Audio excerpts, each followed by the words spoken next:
Alright, good morning sa lahat tayo mga kaibigan, mga followers at mga subscribers. At sa mga hindi ko pa followers and subscribers, follow and subscribe na po kayo. Alright, sa mga mahihilig dyan sa martial arts, lalong-lalo na po sa stick o arnes. Okay, so isishare ko po sa inyo ngayon ay tungkol sa dalawang bagay. Ano ba ang mas maganda? Tusok o palo na ang hawak mo ay stick? Stick, hindi patalim, hindi itak, hindi katana o anumang may tulis dahil ibang bagay yon. Ibang usapan yon. Ang pag-uusapan natin ngayon, share ko sa inyo ay stick. Malinaw po, okay? Pero alin ba sa dalawa yung mas maganda? Kung ikaw ay aatake o didipinsa o magka-counter, yung mga tipong ganyan, basta isipin nyo na lang ganong sitwasyon tayo. Kung ikaw ay magpa-follow up, okay? Kung magpa-follow up ka, at isipin mo rin paano kung magaling sa stick o sa patalim yung iyong makakaharap. Yun dapat ang sitwasyon. Laging ganon. Hindi lang yung ikaw yung magaling. Okay, hindi lang yung ikaw yung marunong. Ikaw yung nakakaalam ng lahat ng technique. Eh, alam mo lang yun. Pero hindi mo alam yung alam ng iba o iniisip ng iba o technique ng iba. Ngayon, mabuti na pinagkukumpara natin yung mga technique o mga bagay na ginagawa ng kapwa natin martial artist, kasi marami talaga hindi ginagamitan ng isip, basta kung ano lang yung alam nila, natutunan nila, yun lang yung ituturo nila, pero walang sense, hindi magagamit sa realidad. Okay lang yun kung yung mga tipong pang show lang, yung mga tipong mga competition ng mga kata, yung mga tipong ganyan. Okay, maganda yon. Okay, pero isipin nyo rin kung yung technique ba na yon ay magagamit talaga sa realidad na ang makakaharap mo ay mahusay din o mas mahusay pa sa iyo, yung mga tipong ganyan. Okay po, yun yung ating pag-uusapan. So, punta ako dito sa aking soft drinks. Ayan, mabuti na lang mayroong soda dito na buti. Okay, so kung nasa ganitong sitwasyon ka, okay, situational ito. Alright, ganito. Kasi kung nandito ako, masyadong halata. Pero kung nandito ako, okay, hindi masyadong halata. Kahit na nakarelax, lalakasan ko lang yung grip ko, hindi tutusok ako. Okay, tutusok ako. Alright, pagka ganito, alam ba, tusok ko. Tandaan nyo yung sinasabi ko, stick, hindi patalim, hindi itak. So pagkatusok ko dito, magpa-follow up ako. Alright? Hihilahin ko. Alright? Hihilahin ko. So, ibang usapan na yun, Leon. Okay? Ibang usapan to, ibang usapan to. Alright? O di naman kaya, pagka ganun ko, yan, pagkahila, boom! Ganun. Alright. Usapan natin na marunong o magaling din yung maaring tusukin mo.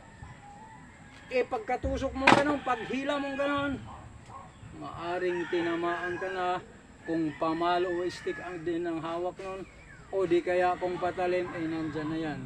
Mamili ka sa liig, sa dibdib o sa tiyan. Alright? Okay, o yung iba naman kung nandito pagkatusok,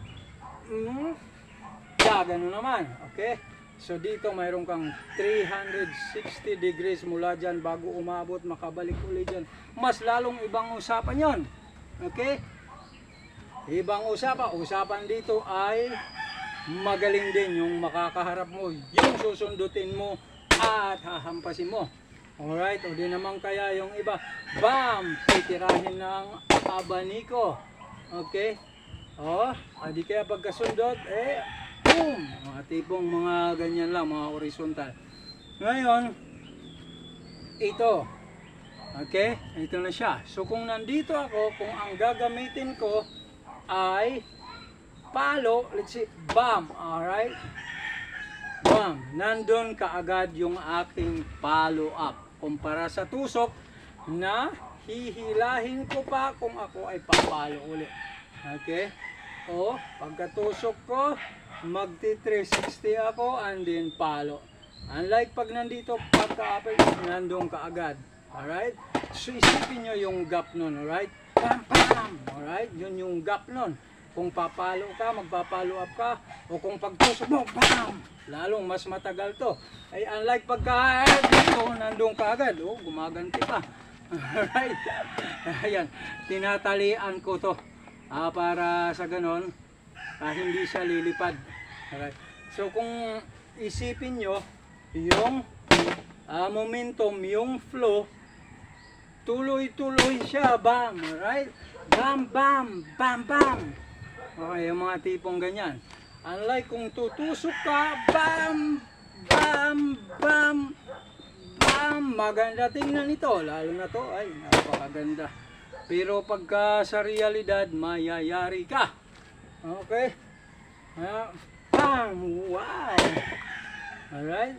Bam, bam. Oh, lakas pumalo ni Master. Ang husay ni Master. Alright? Pero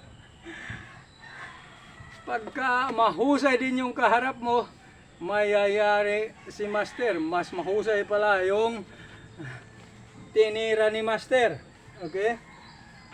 Ganun siya. O kahit hindi Master, mabuti yung hindi ka pa Master, nalalaman mo to. Mamasterin mo na lang. Alright? Pagka dito, tusok, pila. Like, follow up. Alright? Follow up. Ano siya kabilis? Bam, bam, bam. Bam, bam, bam. Up. Bam, bam, bam, bam. Tutuloy-tuloy siya. Dito pag tumusok ka, mapuputol ka. Dito pag tumusok ka, mapuputol ang iyong momentum. Kumbaga mag-generate ka uli ng puwersa bago ka uli magpa-follow up doon sa iyong atake na tusok. Okay? Ito, practice lang. Practice lang. Lalo na kung inyo na talagang, halimbawa, kung sa tusok ka, bam! Inyo na talagang iisipin yung maganda, sobrang ganda. Sabi sa inyo, lalo na ito, yung pagkatusok, bam! Bam! Pero kung mahusay yung kalaban mo, makakaharap mo, hindi uobra ito. Okay? Masyado ng napakalayo nito. Alright? Or ito. Mayayari ka okay lang kung magpapapalo lang sa iyo yun. Eh kung yun nga, mahusay nga, di wala na. Yari ka na. Masundot mo ako. At pagkasundot mo, mahampas naman kita. Siguradong hindi ka na makakapag-isip ng follow-up no, dahil talagang mayayari ka na. Sobrang solid yung katapat sa sundot mo. Okay, sobrang solid yon. Kasi pag sundot mo, nandito ka agad ako. Bag! Ganun yun. Ang mangyayari, ikaw pagkasundot mo, babatak ka pa o alright, mag-360 ka pa. Yung mga tipong ganyan. Lalo na pagka ginamitan nyo ito ng footwork na kung nandito ka, sabi sa inyo, lumilipad talaga ito eh. Kahit may tali, nawawala eh. Lalo na pagka walang tali, ay nako. Ayan, ganyan na lang muna natin. Gusto ko lang ipakita sa inyo yung pagkakaiba ng dalawang bagay. Okay, so sa mga baguhan, okay, sa mga nag-aaral pa lang o di naman kaya sa mga may alam na, marunong na gustong madagdagan yung inyong mga kaalaman, ito ay konting bagay lamang na madagdag sa inyong mga kaalaman, sa mga gusto lang. Sa mga ayaw naman, ayos lang din, okay lang din ako ron.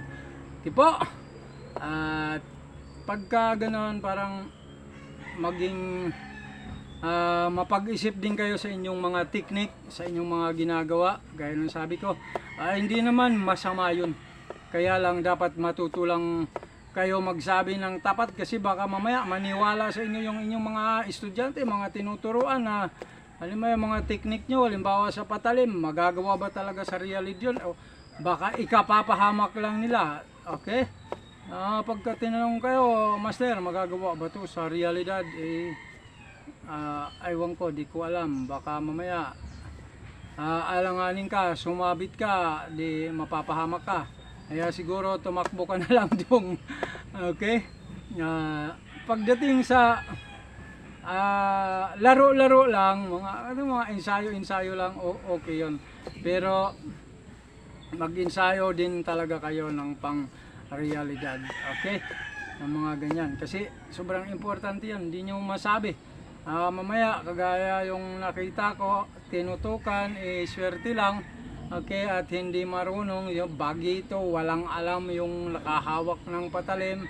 Kaya na dumi na niya yung may hawak ng patalim. Pero pag magaling yon, paggalaw mo pa lang, tusok na kagad yun. Buti kung hiwa lang, kung tusok, di patay na. Okay, so yun, practicein na lamang ninyo. Halimbawa, kung gagamitan nyo na ng footwork ito, okay, so kung nandito kayo, bam, okay, pag nandito, either humakbang kayo dito, alright, o kung nandito kayo, masyadong malapit, up, atras naman kayo, pansin ko lang na hindi lilipad. Di naman kaya, kung gusto nyo, gamitin ninyo yung inyong rear leg or foot, yan naman, okay, and then yung mga ganyan, mga kasunod na mga follow up. Basta pagkapalo, non-stop yung inyong atake o counter. Kumpara sa tusok, alright, talagang babatak kayo para sa kasunod. O kung ano man yung inyong follow up doon, alright, babatak at babatak kayo. O di kaya mag 360 kayo. Okay? Yan lang. Lalo na kung matigas. Halimbawa, sundutin nyo. Ibang-iba din kung bawa yung tao talaga, tapos tinusok nyo sa katawan, matigas yun. Kaya yung inyong tusok, yung inyong kamay, hihinto talaga yan. Hihinto yan. Pupwersa ka uli ngayon. Sana kung magpapapalo lang sa iyo yun. Okay? Ibang-iba pagka sa totoo. Kaysa yung andito ka lang, pagka gano'n mo, pam pam pam, mabilis lang, pam pam, yan. O pag nandito ka lang, wala kang tinatamaan, mabilis ka lang yan. Alright?